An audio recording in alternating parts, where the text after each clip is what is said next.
আসসালামু আলাইকুম। দুটি কনসিল সাজানো দেখতে পাচ্ছেন। এই কনসিল দুটো হবে আমাদের কমন বাথরুম। এই যে এখানে একটি বাথরুম দেখতে পাচ্ছেন, আর এই ওয়ালে একটি বেসিন হবে। তো কমন বাথরুমের এবং অ্যাটাচ বাথরুমের একটি গরম পানির লাইন নামাবো। এই লাইনটা দিয়ে গরম পানির লাইন নামে এই বাথরুম থেকে অপোজিট সাইডে অ্যাটাচ বাথরুমের সাথে এই পয়েন্টের সাথে সংযোগ হবে। গরম পানির লাইন একটা নামালে যথেষ্ট, এবং এটা দিয়ে একটি ট্যাঙ্কির লাইন নামাবো এবং এটা দিয়ে একটি ট্যাঙ্কির লাইন নামাবো। দুইটা বাথরুমেতে ট্যাঙ্কির পানিটা আলাদা আলাদা সেপারেট আসবে।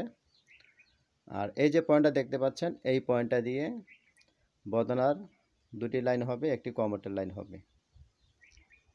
আর উপরে যে 134T দেখতে পাচ্ছেন, এটা দিয়ে ঝর্ণা হবে। এটা দিয়ে একটা ঝর্ণার পয়েন্ট হবে, এটা দিয়ে একটি ঝর্ণার পয়েন্ট হবে। আর প্রথম বাথরুমে এটা বাল্টির পয়েন্ট, ট্যাঙ্কির পানি, এটা গরম পানি। এটা হচ্ছে ট্যাঙ্কির পানি, এটা হচ্ছে গরম পানি। আশা করি বুঝতে পারছেন। আর বাকি কাজগুলো কাজ শেষে আপনাদেরকে ভিডিও করে দেখাবো।